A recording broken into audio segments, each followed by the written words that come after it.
والعاقبة للمتقين ولا عدوان إلا على الظالمين. أشهد أن لا إله إلا الله وحده لا شريك له، وأشهد أن سيدنا محمدا عبده ورسوله لا نبي بعده. فقد قال الله في كتابه العليم وهو أصدق القائلين: أعوذ بالله من الشيطان الرجيم، بسم الله الرحمن الرحيم. ولقد خلقنا الإنسان من سلالة من طين ثم جعلناه نطفة في قرار مكين ثم خلقنا النطفة علقة فخلقنا العلقة مضغة فخلقنا المضغة عظاما فكسونا العظام لحما ثم أنشأناه خلقا آخر فتبارك الله أحسن الخالقين. Sama-sama kita muliakan para penonton semua yang insya Allah selalu dalam naungan Allah Subhanahu wa Ta'ala. Puji syukur untuk kehadirat Allah Subhanahu wa Ta'ala yang telah memberikan kita begitu bermacam nikmat sehingga kita bisa berkumpul bertatap wajah meski melalui media sosial. Semoga kita semua selalu dalam naungan Allah Subhanahu wa Ta'ala. Selawat beriringan salam tak lupa kita junjungkan kepada baginda Nabi besar Nabi Muhammad Sallallahu Alaihi Wasallam yang telah membawa kita selaku umatnya dari zaman jahiliyah hingga zaman terang-terang seperti sekarang ini. Ya Tuhan dan Allah. Pada kali ini saya akan menyampaikan suatu pembelajaran mengenai psikologi perkembangan anak. Psikologi secara bahasa psiko dan logos. Psiko yang artinya jiwa, logos yang artinya ilmu.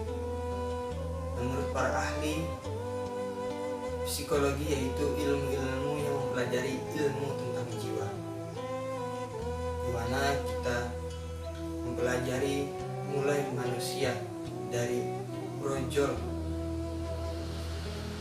ada di dunia hingga manusia kembali ke hadapan Allah Subhanahu wa Ta'ala. Di dalam pembelajaran ini tentu saja kita juga tidak hanya membimbing saja, tapi kita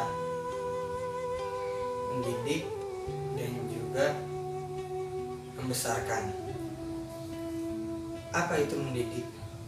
Mendidik ialah memberikan pelajaran-pelajaran kepada anak kita mulai dari dia kecil. Kita sering setel-setel ayat-ayat suci Al-Quran, bahkan masih sampai di perut pun ibu kita sering sekali mendengarkan musik, mendengarkan ayat-ayat suci Al-Quran, sholawat. Sampai kita lahir pun masih sering di. Karena apa? Karena dari situlah kita perlahan mulai dari mendengar, kita akan tahu bacaan-bacaan ayat suci Al-Quran dan sholawat yang selalu didengarkan ibu kita kepada kita. Mulai dari kita kecil, kita dididik mana yang baik, mana yang buruk, mana yang hak, mana yang batil. Karena mohon maaf punten, manusia zaman sekarang tidak kenal yang namanya hak, yang batil, serong baik, serobot baik. Tidak boleh seperti itu. Karena pada hakikatnya manusia dididik untuk menjadi manusia yang taat kepada Allah, yang menjauhi segala larangannya dan mematuhi segala perintahnya. Mereka tahu bahwa hak ya hak, batil lah batil. Maka itu mendidik anak harus kita lakukan.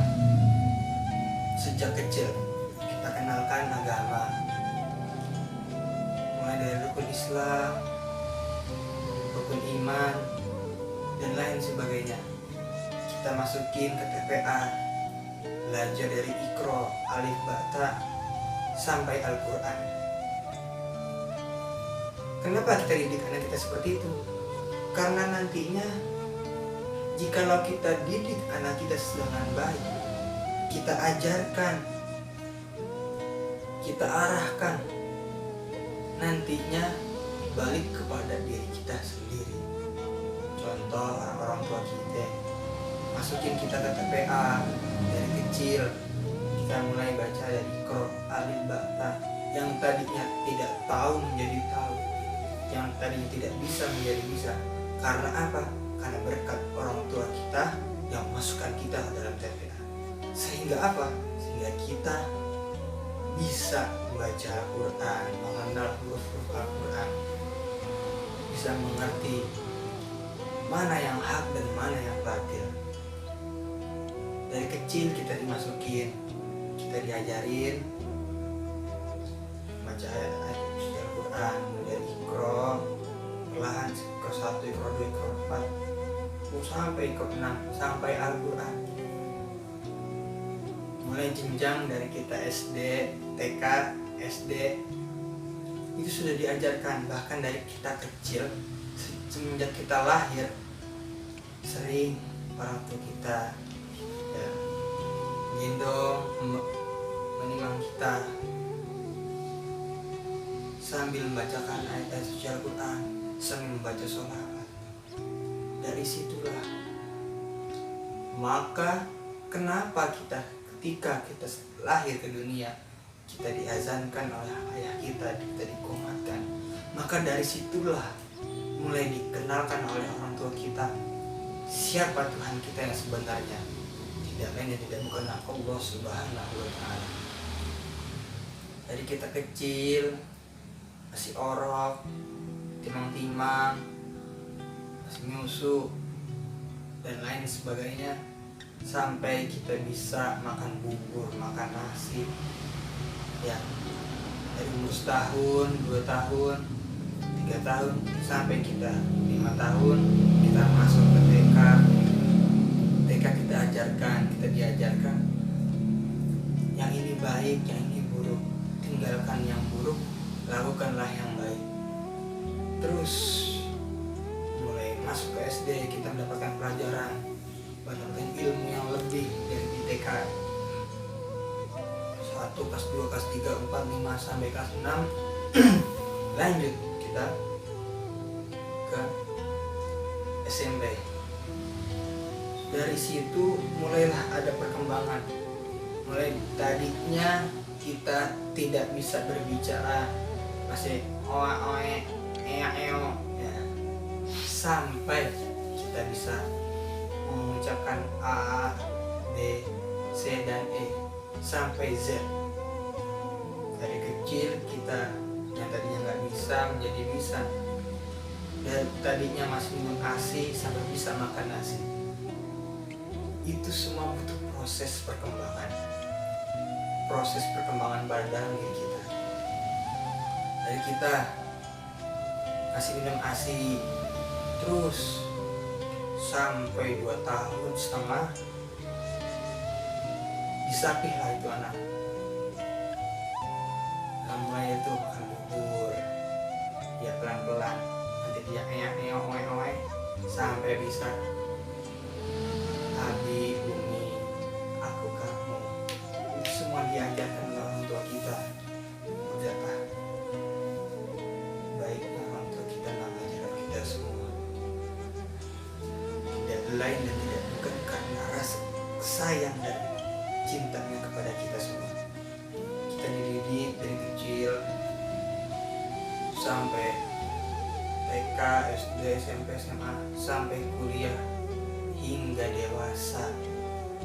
Itu semua butuh proses, di mana TK kita masih belum tahu mengetahui apa-apa, kita masih nangis. Mohon maaf karena kita di TK masih suka ngompol ya, masih mau pulang mulu kabur, pas lebaran masa kelas udah kabur. Iya, yang masih minta mau ditemenin masuk ke SD kita belajar terus mandiri terbiasa sampai SMP disitulah mulai bergejolak jiwa seorang anak, bergejolak karena pada masa itulah jiwa seorang anak masih meronta-ronta, masih ingin ini, masih ingin itu, banyak maunya. Nah, tugas kita sebagai orang tua nantinya harus memberikan batasan untuk anak kita nanti. Karena apa? Kita tidak bisa melarangnya. Karena bagaimanapun itu memang sudah jalannya, proses. Yang tadinya polos jadi tidak polos. Ya, yang tadinya masih ngompol di celana, masih berak, sekarang udah bisa kencing di kamar mandi. Itu semua proses. Tadi itu di sana masih jelek, sekarang udah bagus. Itu semua butuh proses. Dari TK, SD, SMP itu, SMP, SMA masih mulai bergejolak. Dimana masa-masa muda, kalau kata kita mah, bahasa kita, muda-muda mah harus banyak pengalaman ya. Muda-muda harus banyak berkarya. Ya, itu nggak salah. Tapi hanya kita harus tahu batasan-batasan. Bergaul boleh, namun harus tahu bergaul yang baik, bukan tidak baik. Jika lingkungan kita tidak baik, maka jaga diri kita. Ya, jangan sampai diri kita masuk dan terjun ke dunia itu. Berteman sama siapa saja, tapi kita ambil yang baik-baiknya saja. Jangan semua yang diambil. Ya. Kalau kata kita mah, lu muda nggak gaul, lu muda diem-diem baik. Mana mau lu punya wawasan luas gitu, mana lu mau bisa berbaur sama orang gitu. Maka dari itu kita bergaul di masa-masa itu sama siapa saja, hanya kita bisa menjaga diri dari hal-hal tidak baik. Karena apa? Pada masa itu, pada masa SMP, SMA kita masih labil untuk mengambil suatu tindakan, apa yang harus kita lakukan, apa yang harus kita kerjakan buat masa depan kita nanti. Setelah SMP, SMA kita lalui, masuk kita ke jenjang perkuliahan, dimana di jenjang perkuliahan ini kita sudah mulai bisa berpikir. Perlahan kita sudah mulai bisa membatasi waktu, bisa membagi waktu, mana waktu untuk kuliah, mana waktu untuk santai. Hadirin pemirsa dimanapun kalian berada, pada masa kuliah ini dimana masa-masa keemasan, mana kita sudah beranjak dewasa, kita sudah mengenal ini dan itu. Maka disitulah kita harus bisa pandai-pandai mengatur waktu dalam situasi apapun, sampai kita mempersiapkan kehidupan di masa depan yang akan datang. Lanjut ketika kita sudah berumur 25, itu sudah kita memikirkan pernikahan dan lain sebagainya. Kita harus punya ini, punya itu. Lanjut terus sampai nantinya pada suatu saat nanti kita akan merasakan dimana kita akan kembali seperti anak kecil. Kita ingin selalu dimanja oleh anak-anak kita. Kita mau ini, mau itu, padahal umur kita sudah lebih dari 50 tahun.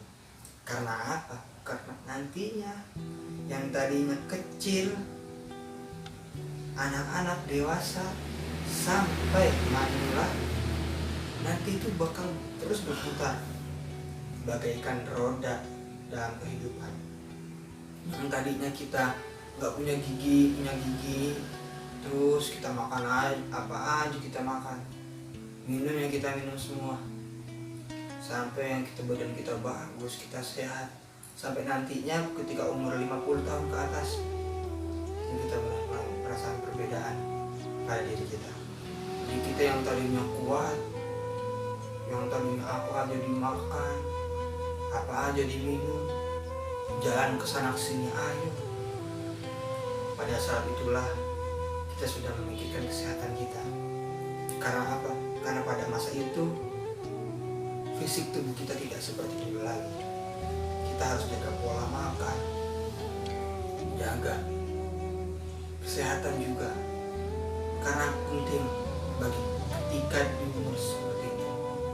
Saat itu kita harus bisa banyak-banyak beristirahat, jangan terlalu capek. Karena apa? Tubuh kita bukan semakin kuat tapi semakin rentan. Semakin umur bertambah, semakin juga berkurangnya salah satu fungsi anggota tubuh kita. Yang tadinya kita punya gigi, nantinya bakal lumpuh. Yang tadinya kita bisa angkat-angkat berat, jadi loyo. Yang tadinya kita jalan kemana-mana sehat, baru jalan sebentar udah lemas. Iya. Karena apa? Karena pada saat itulah semua organ-organ tubuh kita kembali kepada seperti semula. Maka dari itu teruslah kawan, teman-teman semua, kita penting mempelajari psikologi perkembangan ini. Karena bagaimanapun kita bisa mengetahui proses perkembangan dari kita lahir ke dunia sampai nanti kita kembali menghadap Allah Subhanahu wa Ta'ala. Itu semua butuh proses, itu semua butuh waktu. Nggak ada yang instan. Nggak bisa kita minta kuat selamanya, nggak bisa kita pengen sehat selamanya. Karena itu semua sudah Allah atur, segala sesuatu yang ada di dunia. Yang bernyawa pastinya akan balik kepada Yang Maha Kuasa.